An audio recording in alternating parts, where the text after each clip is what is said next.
Hello बच्चों, आप सभी का पवन की इतिहास की कक्षा में बहुत बहुत स्वागत है। आप लोग लगातार मुझे सब्सक्राइब कर रहे हैं और लाइक भी कर रहे हैं, अच्छे कमेंट्स भी आ रहे हैं। उसके लिए आपका बहुत बहुत धन्यवाद। ये वीडियो कैसी लगी ज़रूर लिख दीजिएगा।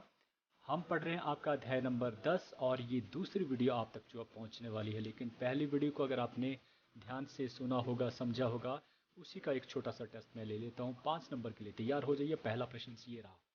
औद्योगिक क्रांति सर्वप्रथम 18वीं शताब्दी में फ्रांस में आई।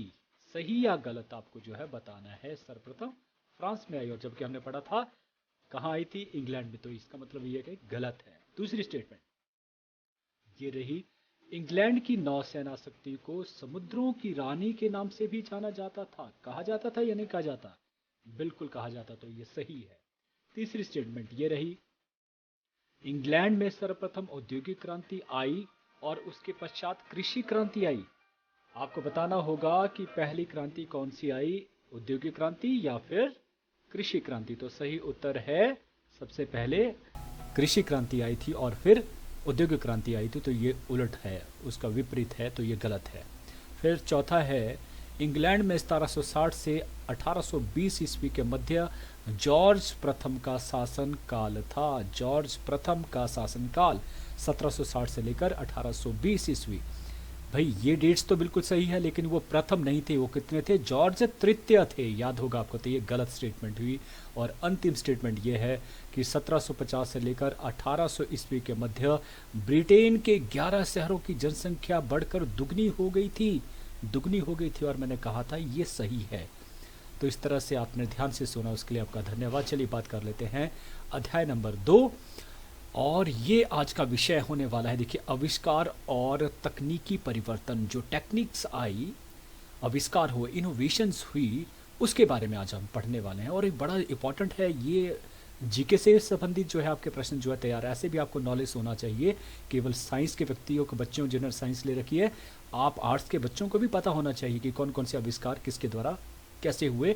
और खासतौर पे इंग्लैंड अगर औद्योगिक क्रांति में सर्वप्रथम आगे रहा तो उसके पीछे कारण क्या थे, जिसकी चर्चा हम कर चुके हैं। लेकिन ये भी थे, ये जो हम आविष्कार पढ़ रहे हैं जिसके कारण जो इंग्लैंड ने तरक्की करी, तो वो इन कारणों से भी हुई। तो पढ़ लेते हैं आविष्कार के बारे में।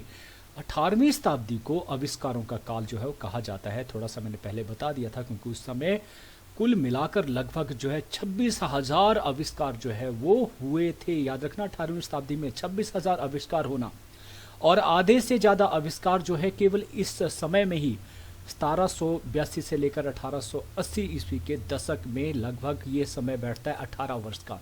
केवल मात्र 18 वर्षों में ही आधे से ज़्यादा आविष्कार जो है वो हो गए। मतलब 13,000 से ज़्यादा आविष्कार जो इसी अवधि में हुए थे। तो इन आविष्कारों ने, चाहे वो कोयला क्षेत्र हो, चाहे लोहा हो या कपास हो, या उसकी कताई करना हो, कटाई नहीं है, यस, कटाई भी और बुनाई भी, कताई और बुनाई होगा, और चाहे वो शक्ति हो या नहरें निकालना हो, ये सारी बातें, रेलों की बात हो, इन सभी में जो है ये आविष्कार हुए, याद रखना। और अतः इस भाग में हम इन्हीं संबंध में या इसी विषय के बारे में हम चर्चा करने वाले हैं। चलिए बात कर लेते हैं। पहला ले लेते हैं कोयला विषय, ले लेते हैं, और लोहा। ये दो ऐसी चीज़ें थी जिनके बिना जो है उस समय उद्योग लगना बिल्कुल संभव कार्य नहीं था। तो ये दो इंग्लैंड के पास थे, जिनकी बात हम कर भी चुके हैं। कि आधारभूत जो दो चीज़ें चाहिए, वो चाहिए या तो काला सोना के नाम से कोयला, और ये इसे उद्योगों की जननी भी कहा जाता है। याद रखना, उद्योग अगर स्थापित हुए तब, क्योंकि उन उद्योगों को चलाने के लिए क्या चाहिए? पावर, ऊर्जा, एनर्जी। तो वो कहाँ से सबसे पहले जो है वो उत्पादित की गई थी? एनर्जी कहाँ से मिली थी? वो कोयले को जलाकर मिली गई थी। समझे बात? तो ये बाद में हुआ, जब पानी को भी जो दोहन किया गया, हवा का भी इस्तेमाल किया गया, लेकिन सर्वप्रथम कोयले से ही जो है वो जो विद्युत संयंत्र थे या कुछ भी जो बनाना था, ऊर्जा प्राप्त करनी थी, तो कोयले से ही जो है वो प्राप्त की जाती थी। तो इंग्लैंड इस मामले में सौभाग्यशाली था कि उसके पास कोयला और लोहा अयस्क जो काफ़ी मात्रा में था, लेकिन इस्तेमाल योग्य लोहे की कमी थी। इस्तेमाल योग्य लोहा, देखिए लोहा, अब ये जो काठ का कोयला था, जिसे काठ कोयला का चारकोल कहा जाता है, ये कैसे तैयार किया जाता है? लकड़ी को जलाकर, है ना, मिट्टी में दबाकर, इस प्रकार से ये। लेकिन इस द्वारा जो उत्पादित ऊर्जा है वो बहुत कम होती है ना, जो तापमान है वो बहुत कम रहता है। इसके कारण क्या होता है, जो लोहा अयस्क मिलता है खानों से, क्योंकि उसको अलग किया जाता है, उसमें बहुत सारी चीज़ें व्यर्थ की चीज़ें होती है जिनको निकालना होता है और प्योर चीज़ को निकालना होता है। तो क्या था, क्योंकि उसका प्रगलन सही से नहीं होता था, ऊंचा तापमान जो नहीं मिलता था, इसके कारण काठ के लोहे के सॉरी कोयले के कारण, चारकोल के कारण, क्योंकि इसमें वो ताकत नहीं थी, तो इसके कारण जो लोहा उपयोग वाला जो लोहा था उसकी बहुत कम मात्रा थी। ठीक है, पहली बात। अब क्या हुआ, इस जो अच्छा लोहा था वो कैसे तैयार हो, उसके लिए कोयले की अच्छे अच्छे कोयले की आवश्यकता थी। तो अब्राहिम डर्बी प्रथम, ये इतने से इतने बीच के बीच में रहे, इनका जन्म से लेकर मौत तक का समय है। 1719 ईस्वी में उन्होंने लोहे के प्रगलन के लिए सर्वप्रथम कोक का प्रयोग किया था। याद रखना, कोक। अब आपको पता होना चाहिए कोक क्या चीज़ है। कोक जो है वो कोयले का बिल्कुल शुद्ध रूप है, कार्बन का बिल्कुल शुद्ध रूप है, और इसके कारण जो है वो बड़ी धमन भट्टियां जो बनाई जा सकती थी। अब देखिए कैसे बनाया जाता था कोक। कोयला जो होता था ना, जो कोयला होता था उसी को ही पिघलाकर जो है वो काठ कोयला नहीं, कोक को बनाया जाता था। ये इस तरह का रूप होता था, इस तरह से बदल जाता था, और ये जब आसानी से नहीं जलता था, और जब जल जाता था तो ये लंबे समय तक और अच्छी जो है हीट देता था। जो काठ कोयला था उससे कई गुना अधिक जो है वो, इसका मतलब जो ज़्यादा जो बड़ी भट्टियां थी, या ज़्यादा जो है जो एनर्जी, या सॉरी जो आग देने वाला था, वो ये भट्टियाँ कोक जहाँ पर इस्तेमाल होता था वो भट्टियों में। अब इससे की वजह से क्या हुआ कि इसके आविष्कार के कारण, आविष्कार किसने किया, अब्राहिम डर्बी ने। याद रखना, कोक का आविष्कार उन्होंने किया था कब, 1709 ईस्वी में। और अब इससे जो ऊर्जा थी वो ज़्यादा मिलने लगी थी, अधिक तापमान मिलने लगा था, और अधिक तापमान होने के कारण क्या था, अब जो अशुद्धियाँ थी अयस्क लोहे में वो अलग से निकाली जाने लगी, और इस कारण जो अच्छा लोहा जो है वो बनने लगा। क्लियर हो गया। तो ये इसका किसका फायदा हुआ, कोक के बनने का। जहां 1737 ईस्वी की बात कर रहा है कि लोहे का कुल उत्पादन किया जाता था 15,000 टन, क्योंकि उस लोहे का अच्छी क्वालिटी का लोहा नहीं था, इसकी जो है उसका उत्पादन भी नहीं बढ़ रहा था, क्योंकि लोग मांग कम कर रहे थे। बोला ना, अच्छी क्वालिटी का नहीं था। लेकिन अब अच्छी क्वालिटी का बनने लगा था, किसकी वजह, इस कोक की वजह से। और ये 1800 ईस्वी में, याद रखना 1800 ईस्वी में इसकी जो मांग थी वो 2,50,000 टन हो गई थी। किसके कारण, इस कोक के कारण, इसके आविष्कार के कारण। तो पहला आविष्कार पढ़ा हमने, कोक का आविष्कार अब्राहिम डर्बी के द्वारा कब, और वह याद रखना प्रथम की बात कर रहे हैं हम, अब्राहिम डर्बी प्रथम। अब यहाँ पर द्वितीय भी आता है, इसका मतलब उसका बाप तो लाइक था ही, उसका बेटा भी आगे जो है लाइक पैदा हुआ। क्या किया उसने, देखिए उसने 1755 ईस्वी में ढलवा लोहा, देखिए ढलवा लोहा कैसे तैयार किया जाता था जी, लोहे को पिघलाया जाता है, ऐसे उससे अशुद्धियाँ निकाली जाती है, उसके बाद उसको ढाल दिया जाता, ठंडा किया जाता, जैसे उसको ठंडा होता था, जिस स्थिति में उसको रखा होता था उसी स्थिति में वो बन जाता था, उसे कहा जाता है ढलवा लोहा। जैसे कि ये तैयार किया जाता है आपका लोहा है ना, ढलवा लोहा, इसका कहते हैं ढलवा लोहा। लेकिन अब उसने ढलवा लोहे की जगह जो है वो कैसा तैयार किया, और रॉट आयरन जो तैयार किया, रॉट आयरन जिसे कहते हैं पिटवा लोहा। तो पिटवा लोहा को तैयार करने का जो श्रेय किसको जाता है, अब्राहिम डर्बी द्वितीय, जो किसके बेटे थे, अब्राहिम डर्बी प्रथम के बेटे थे। क्लियर हो गया। तो भाई पिटवा लोहा जो है वो लोहे और मिश्र धातु, जिसमें जो है कार्बन की मात्रा बहुत कम होती थी, और इस कारण वो अधिक मजबूत नहीं होता था। ये है बात करें हम ढलवा लोहे की, जो इसकी बात कर रहे हैं, उसमें कार्बन की मात्रा बहुत कम होती थी। लेकिन जो दूसरा लोहा था पिटवा लोहा, उसमें कार्बन की मात्रा 2.1% 4% तक होती थी, और जिसके कारण वो मजबूत होता था, और उसके कारण क्या होता, आसानी से उसको वेल्ड करना आसान हो जाता था। जैसे कि ये लोहा जो तैयार किया गया है, ये लोहा किसका एग्जाम्पल है, ये है रॉट आयरन का, मतलब जिसे कहा जाता है पिटवा लोहा। क्लियर हो गया, जिसको किसी भी आकार में किया जा सकता था, और इससे जो है वो क्या किया जा सकता था, इसको अभी बोला हमने क्या, बेल्ट किया जा सकता था आसानी के साथ, जैसे ये तैयार किया जाता है गेट आपका। तो ये हो गया अब्राहिम डर्बी द्वारा जो है योगदान, खोज किया जाना। तीसरा आता था अब्राहिम डर्बी तृतीय। देखिए उसके आगे उसका बेटा, आगे देखिए उसने क्या किया, इनका जीवन ये रहा। अब्राहिम डर्बी द्वितीय का ये पुत्र था, और उसने 1779 ईस्वी में जो है वो सेवरन नदी के ऊपर, इंग्लैंड में सेवरन नदी, उसके ऊपर विश्व का प्रथम लोहे का पुल का निर्माण किया था। ये आपके सामने दृश्य है, प्रथम लोहे का पुल बनाया जाना, कहा जाना सेवरन नदी के ऊपर। और इसलिए इस गांव को ही कहा गया आयरन ब्रिज के नाम से जो है इस गांव को जाना जाने लगा। ठीक है भाई, क्योंकि आयरन का पहला ब्रिज यहाँ पर बनाया गया था जो आज भी स्थित है। ये ऐसा देखने में है। क्लियर हो गया? तो ये किसने किया? अब्राहम डर्बी तृतीय ने। तो 3 खोजे अलग अलग तरह से पहला पुल बनाया जाना, और इसके बाद फिर इसी तरह के पुल जो है वो बनाए जाने लगे। फिर आता है चौथा है, वो आता है हेनरी बेसिमर। ये जो हेनरी बेसिमर थे, इन्होंने 1856 ईस्वी में लोहे को और भी शुद्ध किया, और उस शुद्ध से हमने क्या निकाला? इस्पात निकाला, स्टील बनाना जो सीखा। ये किसने सिखाया भाई? हेनरी बेसिमर ने। तो इसका जो खोज थी वो थी इस्पात की खोज, याद रखना। कब? 1856 ईस्वी में। और 1856 ईस्वी का समय भारतवर्ष में क्या था कि हम जो है वो 1857 की क्रांति से 1 साल जो है वो अभी दूर थे। शीघ्र ही इसने लोहे का स्थान ले लिया, और यह लोहे की अपेक्षा ज़्यादा मजबूत होता है। और 2 चीज़ें इसमें इंपॉर्टेंट है, एक तो मजबूत होता था लोहे से, और दूसरा ये कभी जंग नहीं लगती, जबकि लोहे को जंग लगती थी। क्योंकि ये लोहे का, इसलिए इसके ऊपर क्या किया? पेंट किया गया ताकि इसके ऊपर जंग ना लगे। लेकिन इसको पेंट करने की आवश्यकता नहीं रहती है, जंग नहीं लगता है। और इन आविष्कारों के चलते जो है लोहा उद्योग ने हैरान जो है प्रगति करी, और 1800 से लेकर 1830 के मध्य में इसका जो उत्पादन था वो 4 गुना बढ़ गया था। और इस लोहा का यूरोप में अन्य देशों में भी इससे भी सस्ता जो है वो कहीं नहीं मिलता था। इंग्लैंड का जो बना लोहा था वो यहीं से उत्पादित जो है वो होता था। 4 गुना जो है वृद्धि हो गई थी इंग्लैंड में। तो ये हेनरी बेसिमर के कारण, क्योंकि उन्होंने एक अलग तरह का लोहा जिसे स्टील कहा जाता था उसका जो है उन्होंने उत्पादन किया था, उसकी खोज उन्होंने की थी। हम पढ़ रहे हैं क्या? जिस टेक्नोलॉजी को खोजा गया उसके बारे में हम बात, आविष्कारों की बात जो हम कर रहे हैं। ये हो गया लोहे और कोयले से संबंधित। अब दूसरे जो आता है वो आता है कपास की कटाई और बुनाई के। कटाई हो गई, यहाँ पे क्लियर कर लेना, पहले भी मैंने कहा था कटाई और बुनाई है ना, काटना, धागा बनाना, फिर बुनाई, उससे कपड़ा तैयार करना। तो इस संबंध में भी बहुत सारे आविष्कार इंग्लैंड में उस समय हुए। तो जॉन केप का नाम सबसे पहले आता है इसमें। 1704 से 64 इसका जीवन रहा, केवल मात्र जो है वो 60 वर्ष का इनका जीवन रहा। और देखिए इन्होंने इतिहास में अपना नाम दर्ज कर लिया, ज़्यादा लंबी उम्र की जरूरत नहीं है। उन्होंने 1733 ईस्वी में फ्लाइंग शटल का आविष्कार किया। ये फ्लाइंग शटल है, फ्लाइंग शटल एक छोटा सा जो है वो नमूना है, लेकिन मैं वो कहता हूँ पहले, सबसे पहले जिसने बनाया वो बड़ा दिमाग था।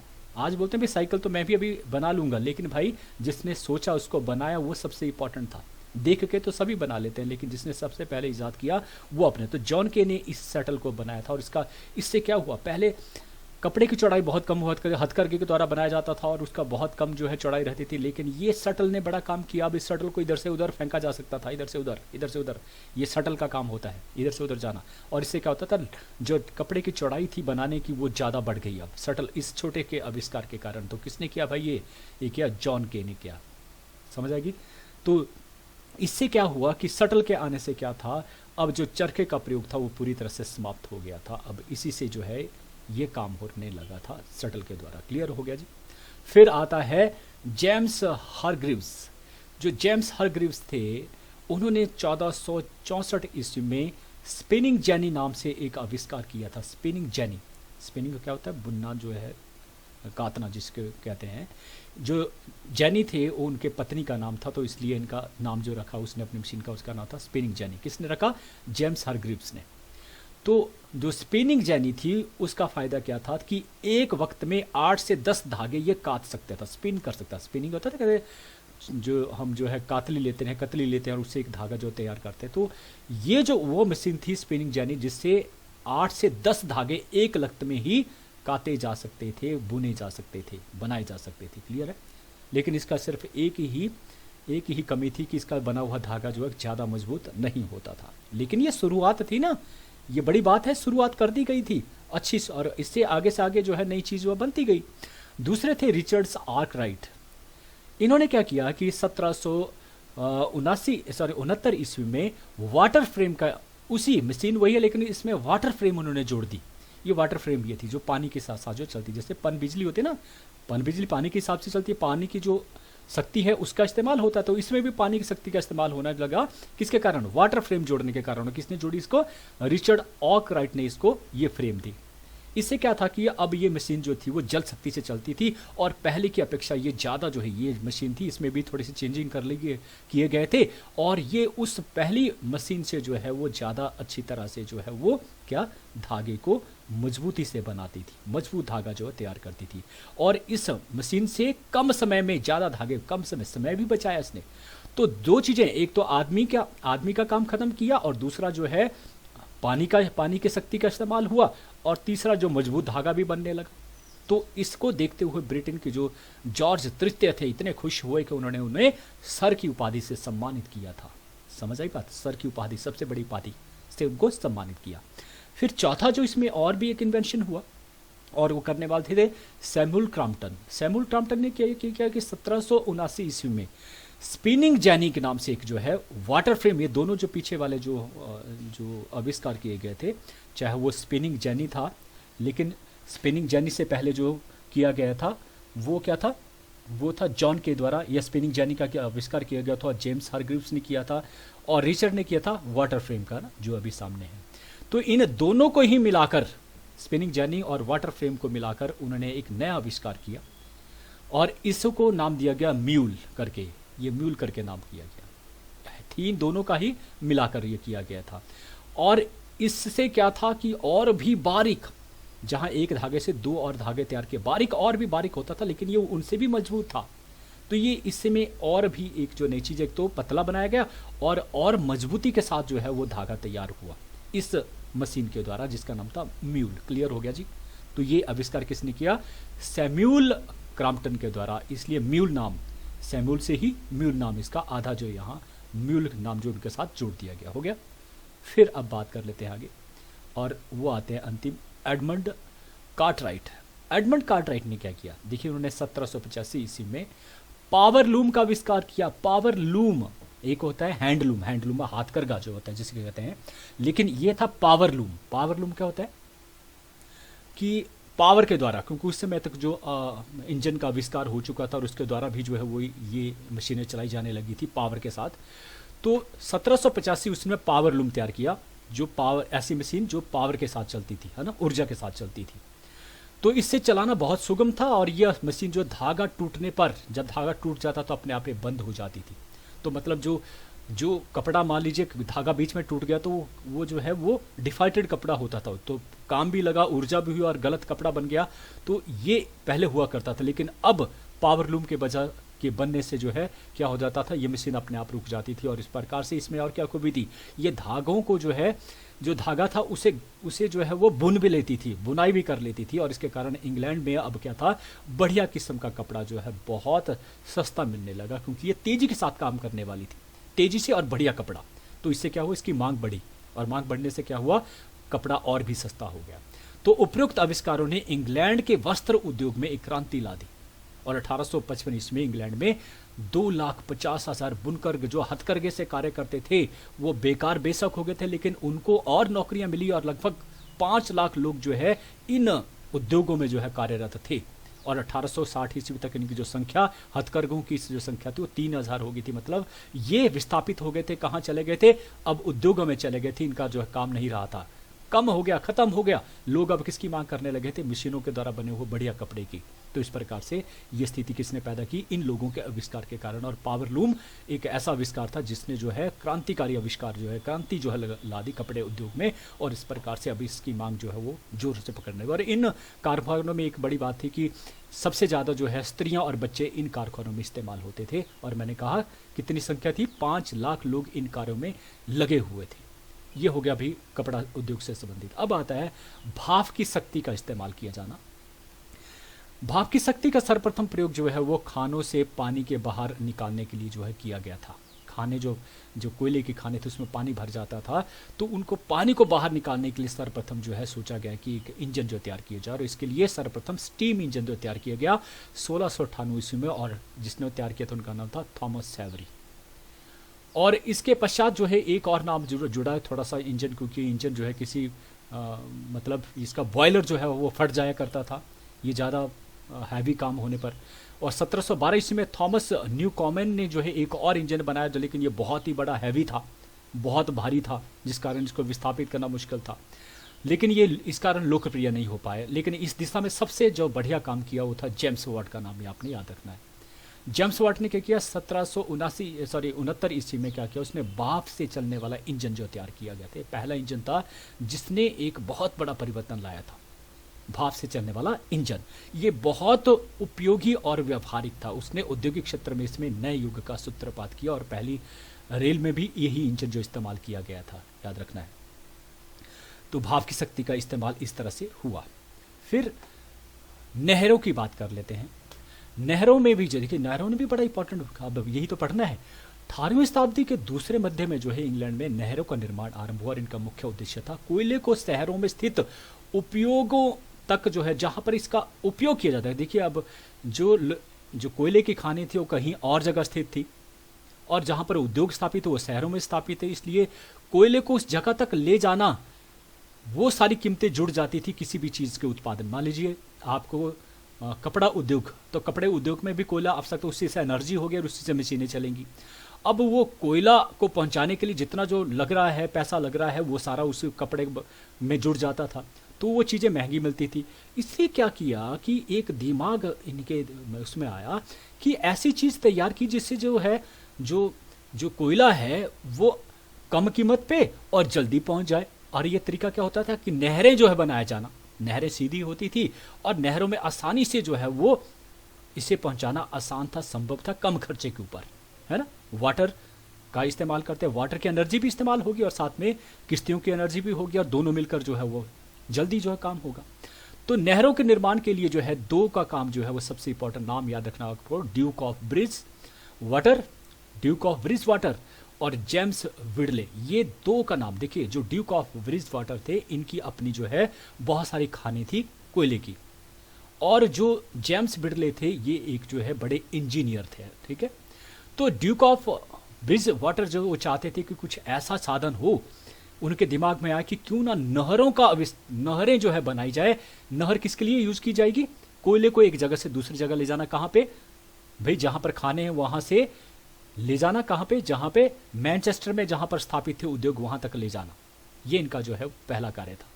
तो वर्सले में जो है वो ड्यूक की जो है बहुत सारी जो है वो कोयले की खानें थी, तो वहां से मैनचेस्टर तक जो है 10 मील का जो रास्ता था, वहां तक जो है जो जेम्स बिडले थे, वो इंजीनियर थे, उन्होंने एक योजना बनाई और उस योजना के लिए पैसा जो ड्यूक ने दिया और इस प्रकार से 10 मील की एक जो है नहर तैयार होगी 1759 ईस्वी में, 59 ईस्वी में।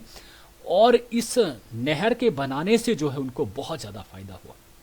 1761 इसमें सभी के लिए जो है ये उपयोग में हो गई और सभी लोग इसका इस्तेमाल कर सकते थे, खोल दिया गया और इससे पैसा और भी अर्निंग उन्हें मिली, पैसा और भी आया और इस पैसों को उन्होंने और भी नहरें बनाने के लिए जो इस्तेमाल किया, जैसे कि 1772 ईस्वी में उन्होंने मैनचेस्टर से लिवरपूल तक जो है 28 मील की एक और नहर जो है वो बनाई जेम्स विडले ने, ठीक है। तो इस प्रकार से नहरों का जो बनाना था वो शुरू हो गया था, लेकिन दुर्भाग्यवश जो है 1772 ईस्वी में इनकी जो है वो मृत्यु हो गई, किसकी, जेम्स विडले की, जो इन्होंने महत्वपूर्ण हुए। लेकिन इन नहरों ने आगे बनती चली गई और इन नहरों से जो है लाभ क्या क्या हुए। नंबर 1, नहरों के साथ लगने वाली भूमि के मूल्य बहुत बढ़ गए थे, क्योंकि अब इन नहरों के साथ बड़े बड़े शहर अस्तित्व में आए। नहरों के द्वारा जो है क्या होने लगा, अब व्यापार होने लगा, एक जगह से दूसरी जगह पर आसानी के साथ और बढ़िया होता था। तो इनके साथ जो जैसे कि सड़क निकलती है उसके किनारे लोग जो स्थापित हो जाते हैं, बड़े मूल्य हो जाते हैं जमीनों को, वैसे ही ये हुआ पहला। फिर दूसरा क्या हुआ, इनके कारण अनेक नए शहर भी अस्तित्व में आए, जिसकी बात मैंने कर ली, शहर अस्तित्व में आए। शहर क्यों बसते हैं, व्यापार के लिए, और व्यापार किनके द्वारा होता है, सड़कों के द्वारा, नहरों के कारण। तो इनके कारण शहर भी अस्तित्व में आए। तीसरा, इनसे कृषि को बहुत प्रोत्साहन, क्योंकि इसका पानी जो है कृषि का इस्तेमाल होने लगा, नजदीक जो खेती बाड़ी होने लगी, इससे पैसा आने लगा। चौथा, इससे उद्योगों को बहुत लाभ हुआ, कृषि हुई तो उद्योगों को लाभ मिला, और व्यापार हुआ उससे भी उद्योगों को लाभ मिला, तो लाभ ही लाभ था, किससे, नहरों बनने से। और पांचवा था, नहरों बनाने वालों के लिए भी यह लाभप्रद हुआ, क्योंकि अब उनकी मांग बढ़ गई, भाई उनका चल पड़ा, ठीक है, उनका उद्योग चल पड़ा, उद्योग किस चीज का, नहर बनाने का, पैसा आने लगा, और उस पैसे से और नहरों का निर्माण, मतलब अब उस निर्माण कर नहर बनाना तो लोगों को रोजगार मिला, तो रोजगार भी बढ़ा और इस प्रकार से फायदा ही फायदा हुआ, किसे, नहरें बनाने से। ये कहता है कि उस दौरान उस समय 4000 मील लंबी जो नहरें जो हो का निर्माण करवाया गया। 4000 मील बहुत ज़्यादा होती, सड़कों की तरह ही नहरों का निर्माण जो है वो किया गया। कहाँ की, इंग्लैंड की बात हम कर रहे हैं, तो ये कैनल्स के आविष्कार ने भी जो है वो महत्वपूर्ण भूमिका निभाई आविष्कारों के कारण जो है उद्योगीकरण में। फिर बात आता है पांचवा, रेलवे। अब रेलवे के बारे में भी आप बहुत कुछ जानते हैं, लेकिन हम थोड़ा सा और विस्तृत पढ़ेंगे। सबसे पहले जो नाम आता है, देखिए रेलों की बात जब भी बात आती तो जॉर्ज स्टीफेंसन का नाम सबने सुना है, लेकिन इससे पहले और भी नाम जो है वो आता था, वो था रिचर्ड्स ट्रिविथिक का नाम जो है आता था। 1801 ईस्वी में उन्होंने एक जिसका नाम था पफिंग टेबल, इस इंजन का जो निर्माण जो है उन्होंने करवाया था, लेकिन जो है कहीं ना कहीं इसमें खामियां थी और इसका कारण उनका नाम इतिहास में ज़्यादा नहीं आता है। लेकिन जॉर्ज स्टीफेंसन का जो नाम इसलिए आता है और क्योंकि उन्होंने रेलवों के विकास में जो है वो बहुत योगदान, उनका जो महत्वपूर्ण योगदान जो रहा था। इन्होंने क्या किया, सबसे पहले पढ़ लेता है 1814 ईस्वी में भाप से चलने वाला जो बल्चर नामक एक इंजन जो तैयार किया। बल्चर इंजन, याद रखना बल्चर, आगे जो पुराना इंजन जो उनका बना है उसमें आगे जो बल्चर का जो चित्र भी बना होता है। इससे केवल जो है कोयला ढोने के लिए बनाया गया था। सबसे पहला जो भाप का इंजन चला 1814 ईस्वी में, वो रेल का जो बनाई गई जिसमें भाप का इंजन जो इस्तेमाल किया गया था, वो किसके लिए इस्तेमाल हुआ, सवारियों के लिए नहीं, कोयला ढोने के लिए, खानों से कोयला लाने के लिए।